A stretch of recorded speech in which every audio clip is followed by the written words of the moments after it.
Like a lot of people looked down upon me when I was in school, that I'm wanting to become an actor. People kind of question your financial condition. Especially with women, we're always put into a definition ki there's a certain path that everyone expects you to follow. Yeah. Sometimes we're trying to fit into a mold, like how everyone is looking, that is the way to look. Yeah. No, you are you. It was really unnecessary what happened to Sam.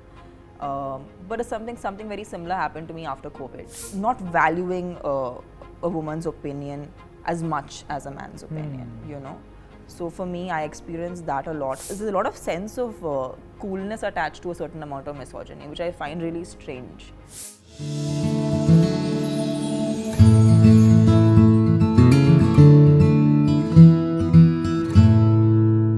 Hi everyone, this is Avinash Lohana and you're watching Pinkvilla.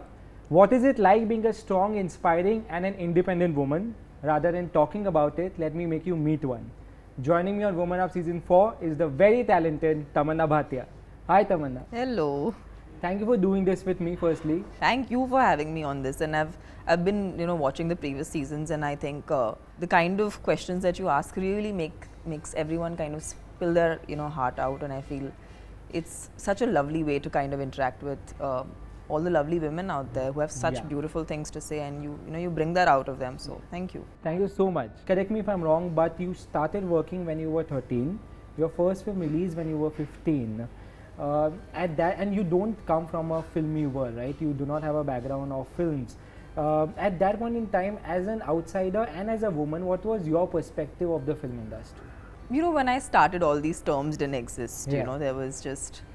There were just movies, and there were superstars, and then there was fans. Yeah. And I think when I was a young kid, I was just a fan of so many brilliant women like Madhuri Dixit, Shri ma'am, Karishma Kapoor. These were my idols when I started, and I just knew, what, I want to be like them.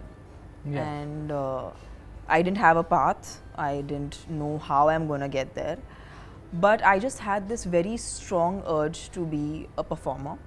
And being a performer was not something that I wanted to be because it's cool or everyone, these amazing stars are doing it. But I realized when I was a very young girl, I used to tell my friends in their birthday parties that I want to perform solo. I want to go dance. And I would pull out people who I don't know. And for a very young kid to want to kind of, get everyone going in a party, get everyone dancing. I liked that. I enjoyed that. And that was a natural extension of my personality. And I took every opportunity, whether it was a party or it was, an audition that I would crack. I'd want to kind of go there and give my best. And it kind of just started off from there, and opportunities kind of kept flowing. So there weren't any definitions then of what's an outsider, what is the industry, but I do feel like when or maybe I wasn't aware of those definitions at least. But I feel like the strong desire to do something is the core of anything, even in the movies. The path kind of happened on its own, but one thing I can say for sure is I never let an opportunity with its obstacles ever stop me.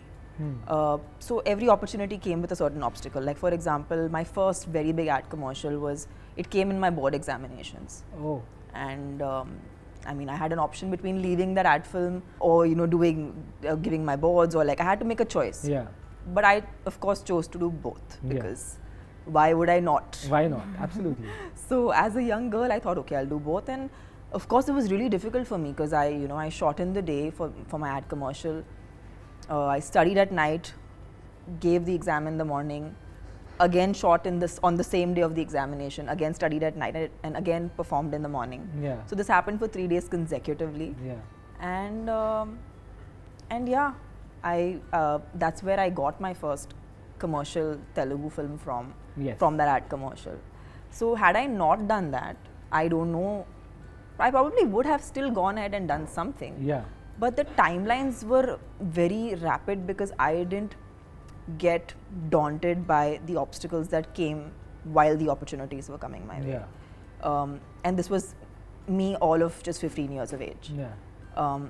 So I think that's what it takes. It takes, it's not just wanting something. Yeah. It's not just a desire of, I want to do this, but you're going to have problems, you're going to have obstacles, you're going to have people telling you against it, you're going to have a lot of people criticizing you and even looking down upon you. Like a lot of people looked down upon me when I was in school, that I'm wanting to become an actor. People kind of question your financial condition, people question your, you know, what are the parents thinking, so there are so many societal pressures that come, and at least when I started off, these were actually there, where, you know, everyone looked at you like, isko kya zarurat pad gayi, you know, like karne ki, like kind of thing. But I feel like nobody really understood that a person can just have this burning desire to achieve something in life.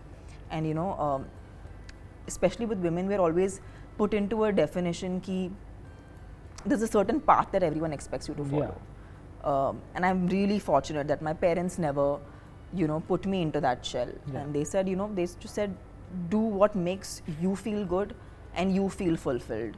And I mean, I have to appreciate them for the kind of trust that they had in a 15-year-old, because I could totally be like, you know, over imagining things. But they trusted me, and I feel like that trust, when it comes through your parents, it puts a lot of trust in your own self. So I was lucky. But did your parents let these conversations about usko kya zarurat pad gayi conversations come to you, or did they protect you from that world and you focused on what you really wanted to do? No, we spoke a lot. Like I think when I was that's just been my nature again since I was a kid. I always spoke a lot to my parents. I'm very close to them, and they always explained to me that, see, this is what's happening, this is what it's going to be like. Are you okay with it? Because you're going to hear all this. So I feel like as a child, you can't underestimate the potential of a child. You know, you got to talk to your kids and tell them, look, you know, this can happen, this can happen, this can happen. But like they thought that I should protect myself by being educated. So they focused on me being educated to a certain point where they felt like I was already like secure. And they were like, but no, you do your thing. But there are these repercussions. You're going to be spoken about in the media. Your personal life doesn't exist. Nothing is private anymore. These are the problems. And are you okay with it? And I was like, yes, I'm okay handling everything that's going to come my way, because I want this so bad, you know. And so I think they protected me by talking about it, not by hiding it, because it's a misconception again that you need to hide certain things that are wrong. In fact, if you were to talk about it, you rather deal with it than conceal it. But at 15, 16 to make that decision, what gave you the confidence? Pagal thi. I was like, listen, there's nobody better than me. That's just like, that's the feeling that I had. I used to enter my house. So there was one film, I don't remember. It was a very cute American film which had this one character going and coming into the house like superstar. She used to just enter the house like that. So I started doing that with my mother. I used to enter saying superstar. Don't know why, but anyways, it's a bit of my childhood. So yeah, I just had that, I had that confidence. But there were always those days where, you know, you realize that, you know, oh, you're not all that you think you are. You know, so you have those moments of doubt, you have those moments of not being sure, and I had loads of them, because of course, imagine me, like I've literally, people talk about nepotism, people talk about being outsiders. मैं ना इस industry में बड़ी हुई हूँ, so I don't know what to call myself, because I don't feel like an outsider, and I don't feel like I'm a film kid. So I actually don't know where to position myself, because the film industry has literally made me experience my teenage years, made me experience my adulthood. I'm still going through that. So it's just interesting how I don't kind of confine to either. So my world's rather interesting. You're an achiever. The word is achiever. Yes, feels fantastic to be that. Amazing. Our business also deals with a lot of misogyny though. Did that happen with you in the beginning? Of course, a lot of it, and it still happens. I just feel like as you become a person of power, you start directing your power towards things that actually matter. And I refer to myself as a person again and again, because I feel like as women, it's not necessary to constantly say, oh, you know, this is a guy's world, I'm a woman in it. No, I'm a Yes. person. Yeah. I'm a person to begin with. Yeah. And I'm a human being to begin with. Yeah. So I want to be treated just as you would treat a human being, you know. Yeah. And I feel like that's what I started to do with myself. As I came into a position of power, I realized it's important to put my foot down, because I don't think I treat any human being like that. Yeah. So it was more about a person, and that actually cleaned up a lot of ideas of the kind of misogynistic environment we work in and live in, and how do you tackle that, because it's you're in denial if you're not accepting that it exists. Correct. And it will exist. Yeah. So the best you can do is tackle it and also create awareness, because Yeah. I feel like the next generation, the kids should know that they don't need to be like this, Yeah, and that absolutely. it's not cool to be like that. Yeah. Because there's a lot of sense of coolness attached to a certain amount of misogyny, which I find really strange. Because a lot of people think it's cool to be like that, but I don't. I think it's us Wow. who need to kind of educate people and Yeah. say that's not cool, Yeah. and that's not nice. Yeah. You said you still go through it. Yeah. You are in a position of power today. Yeah. What are these obstacles that come your way? I think not being, not valuing a woman's opinion as much as a man's opinion, you know. So for me, I experienced that a lot, where I have to really explain myself and say that this is what I think it is, Yeah. you know. But had it been a male counterpart, that opinion would have been taken much easily. Yeah. So something as basic as an opinion, you know. So I feel like that firm faith that you have in your opinions, you need to kind of stick by that, and yeah, push your way through Yeah. and stick your ground. It's not easy, but I'm sure we are all making our way there. Right? Yes, yes. Yeah. With more cool people like yourself doing educative things like this one would help people to know. And you setting examples. Trying to. You have seen so much success in your career over the last many years, Tamannaah. Are you that person who takes a pause and celebrates it, or are you the person who just goes on to the next one and starts working? I would like to be the person who it takes a pause and, you know, breathes and celebrates it, because I don't think it's sometimes it becomes a bit of a race, even though if it's with your own self, it Yeah. need not be with anybody else. The race might be in your own head. Yeah. But I still feel like it's nice, and I do it now. I think I didn't do it early on in my career, but that also makes sense, because when you are still trying to consolidate in any field, you Yeah. could, not just the movies, but any field that anyone chooses to be a part of, you always are still trying to consolidate, make your way, set yourself up in a place. But I feel like now that I feel a certain level of comfort, I do take that pause and try to enjoy myself. But I also feel like I don't derive my happiness from the successes and failures. I don't feel like agitated with the failures, and nor do I get like super happy with the successes. It's normally like I'm just relieved. Huh. So I fortunately my happiness doesn't get derived from that. But yes, I'm always someone who's like striving for how can I better myself Yeah. in whatever I'm doing. Yeah. So that is predominantly my quest as an individual. So Yeah. the successes are great, but they're mostly like bach gaye kind of. That's the vibe of it. It's not Yeah. really hey, that's never the expression. But I wish that was. But, Yeah. but it's always like, What makes you happy then? I get happiness out of very small things. Like I love Safe Puri. Like if you show me Safe Puri, I'll be like, you have to see my face when I get my morning coffee. Acha. Yeah, it's every day. It's the same excitement as if like I've never had coffee before in my life. And you know, when my dearest assistant comes with the coffee, I'm like, now my life's going to be set. You know, this Yeah. is what I was looking for. Moments with, you know, my family, my friends, my dear ones. Yeah.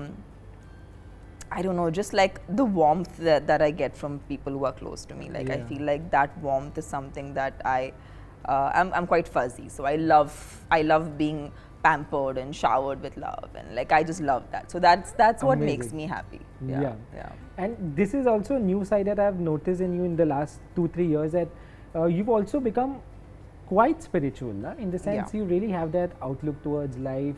What changed this? Were you always this person, or something happened? No, I was always spiritual. Huh. Even as a young kid, I always. I mean, I remember I was 13 years old, and the first thing I wrote in my journal was, "Who am I?" Like that was literally the first thing I wrote at 13, and of course, when you start working in the movies and you get all this, and you love doing what you do, a certain part of you is fulfilled, but then that question always remains, and I feel like I came to a point where that question became even more important to answer, Yeah. which was in the recent past. And because it's so easy for us, all of us, to get muddled up in what comes and goes, Yeah. right? But I just wanted, I mean, I love spending time with myself. I'm Yeah. that person who doesn't always need, I'm very, I mean, I love people, but I'm still someone who loves being on my own also. I'm Yeah. very happy when Yeah. I'm alone. Yeah. So yeah, I was kind of searching, and I think bolte na dhoonte to you can get whatever you want. So Yeah. I think I kind of found myself a path which makes me feel good, makes Yeah. me feel happy, makes me feel joyful, because I feel like that's essentially what we all want to be, right? We Yeah. want to wake up in the morning and be happy. Yeah. And Correct. be like, we want to be excited, we Yeah. want to be looking forward to things, we want to just like, I don't know, feel alive. We Yeah. want to feel like you're doing something that you enjoy. Yeah. So yeah, I think we normally validate miserable people a lot more than we validate joyful people. That's so true. The idea was not to get people's, oh, aapka mood kharab hai, that kind of. I don't want people to validate me for that. I want Yeah. people to kind of validate, because like I'm so like choppy. Yeah, you are. So who are you? Who are you? It's a constant. It's not an easy question to answer. I Yeah. promise you that. But I think we're just. I think we're all just alive. Yeah. That's all that there is to it. That's And what I matters. love that. Yeah, I love that we're alive and we're ticking, and I think want to kind of enjoy every experience. Yeah. I think I'm just wanting to explore and experience. So I don't know, who am I? Probably still be a very big question, but I think I'm a piece of life who just wants to experience and explore. Amazing. I think that's what the beauty of humans are. Na? We all learn every single day Oh yeah. and evolve at the same time. Yeah. True. Does failure still deter you? No, it gets me even more. It's a chabi. Hmm. Failures are chabi for me. Huh. It does things like अभी मैं और करूँगी. Huh. So failure is the exact. It doesn't deter me. It just makes me even more wired. I'm like, ये ऐसा क्यों हुआ? अभी और करेंगे. Huh. So I pity my team sometimes, because if one thing doesn't go right in the day, then I'm after those things to sort those things out. So yeah. So failure is fantastic sometimes. Yeah. True. I feel women take this burden of being guilty. Yeah. About being guilty for probably not being there. Great wife, great daughter, great mother. Sometimes it feels that there's too much of burden out there. Do you agree to this, and do you also feel probably it's not required? And I think that happens from the conditioning बचपन से कि आपको ये करना है, ये करना है, ये करना है.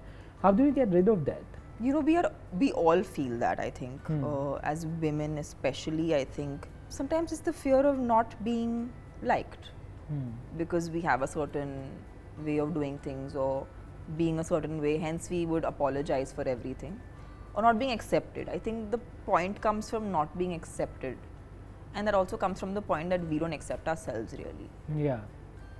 And most of us, even the strong, sorted, independent women that we talk about, I feel sometimes those are the ones who haven't accepted themselves even more, because as a woman sometimes you're so harsh on yourself that you don't realize that you really need to cut yourself some slack Yeah. and let yourself be. Yeah. So I think, contrary to the popular belief, it's the more stronger, more established women who probably experience that internally. And yeah, so I feel like that guilt comes from that basic thread of not feeling accepted. So I think the day you start accepting yourself, Yeah. it becomes easier to not be apologetic for everything. Yeah. And yeah, I think it's a common phenomenon for all of us. Do you feel that? I do, many a times, but then I think I've become more aware about the fact that I need to remind myself that I don't need to be guilty. So it's something that even though I might experience on occasions, I correct myself. I'm like, no, I don't need to. Yeah. So it's again comes from a conditioning, Yeah. which is very deep rooted, and Yeah. it's really hard to get rid of. Yeah. And I don't think it happens overnight. Yeah. You don't get rid of it overnight. You have to work on it. You have Yeah. to tell yourself over and over again that it's cool, you did feel guilty, that's okay, but you don't need to.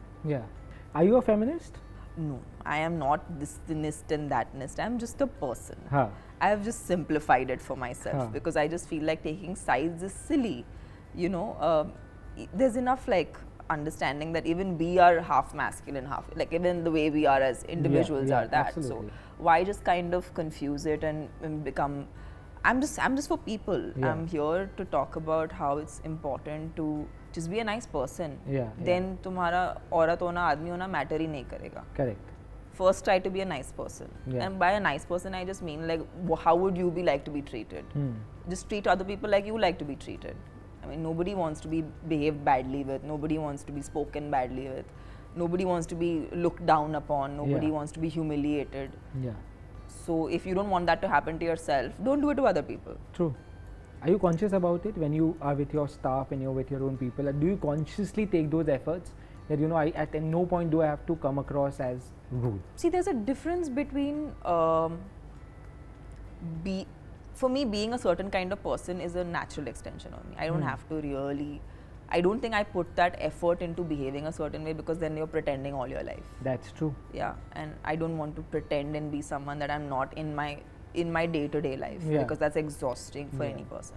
But at the same time, I feel like you can be firm without being humiliating. You don't need to humiliate the person or make the person feel bad. You can make the person realize rather, you know, that listen, this is what I want and I guess it's not happened. Yeah. So you don't need to be a bad person and behave badly.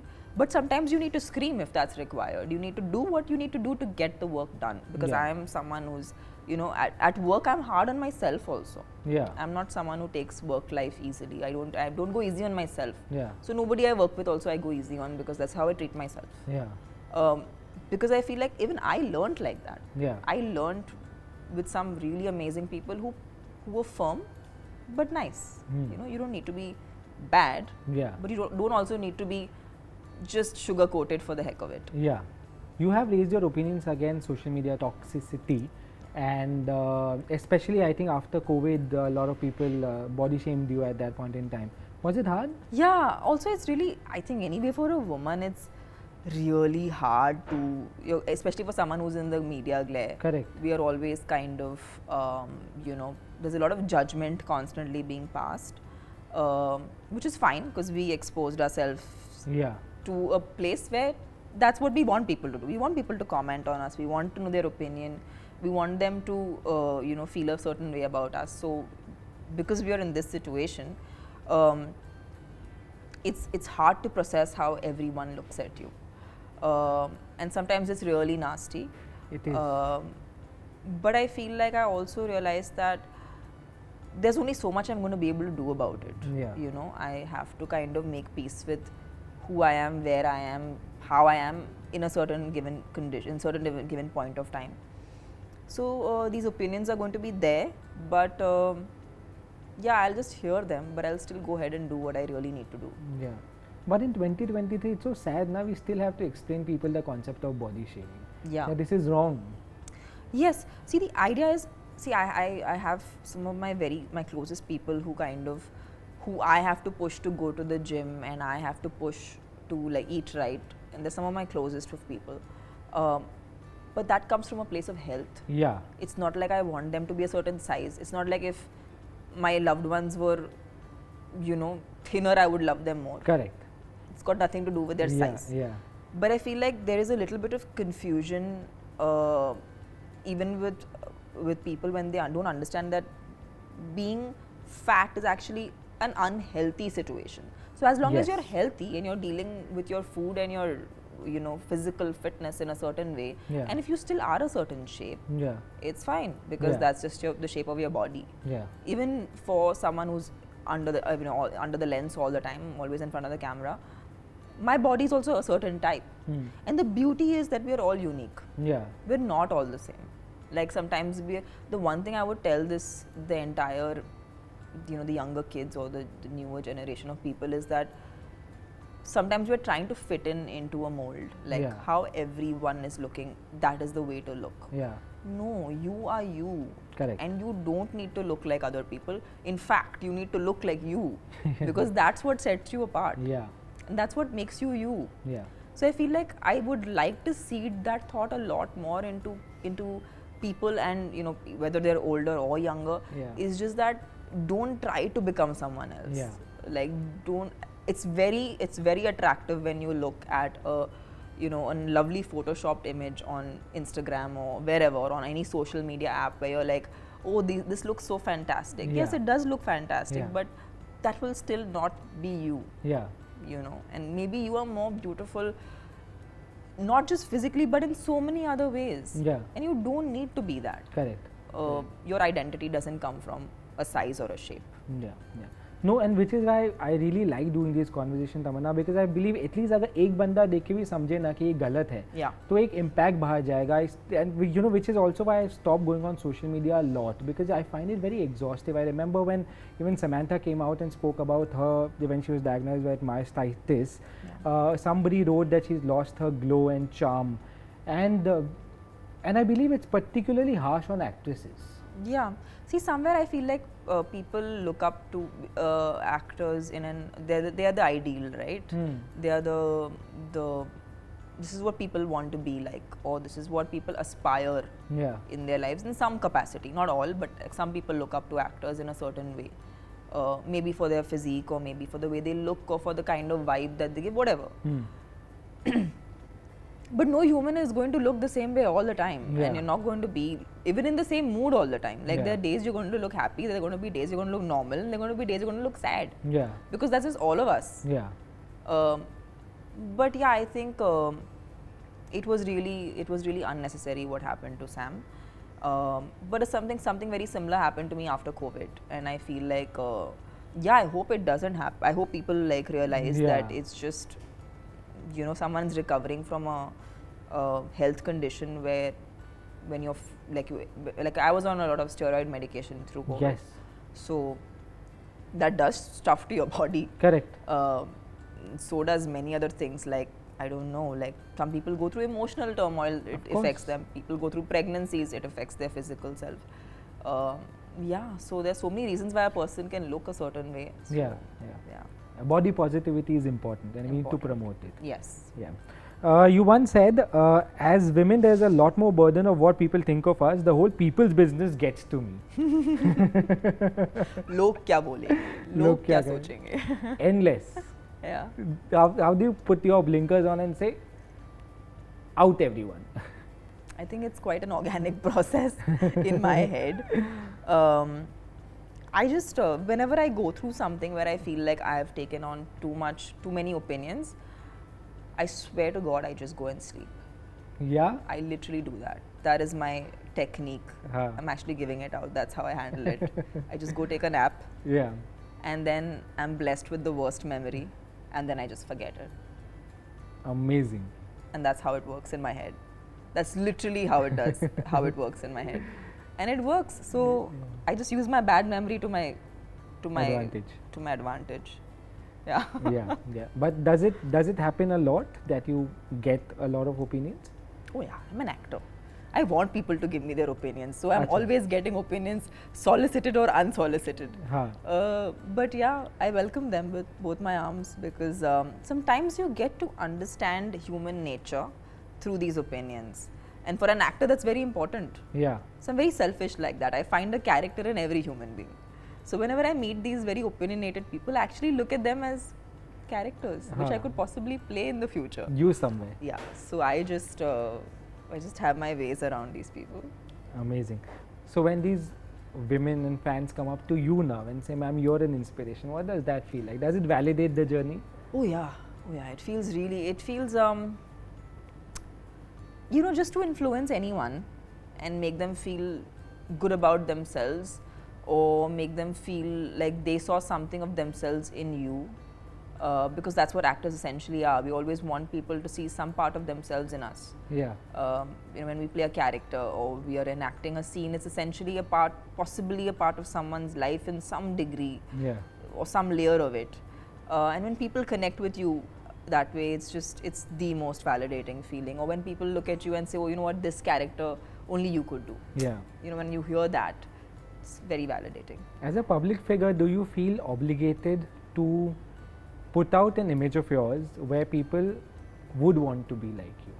I think when social media came out, I think there was this need to put out the happiest moments of your life. Now I think as time has evolved, even social media, at least the ones who understand the medium, have started using it in a more authentic way. So I kind of use social media where I feel like if there's something I feel and I feel strongly about, I put that opinion out. It could be in whatever sphere of life. It could be an opinion that could possibly bring me flack, or it could be an opinion that could have various reactions to it. So yeah, I think it started off being that medium where it's the best moments, the highlights of your life. Yeah. It still is in a large capacity. But I still feel like now, on a given day, if there's something I don't like and I really want to talk about it, I just do.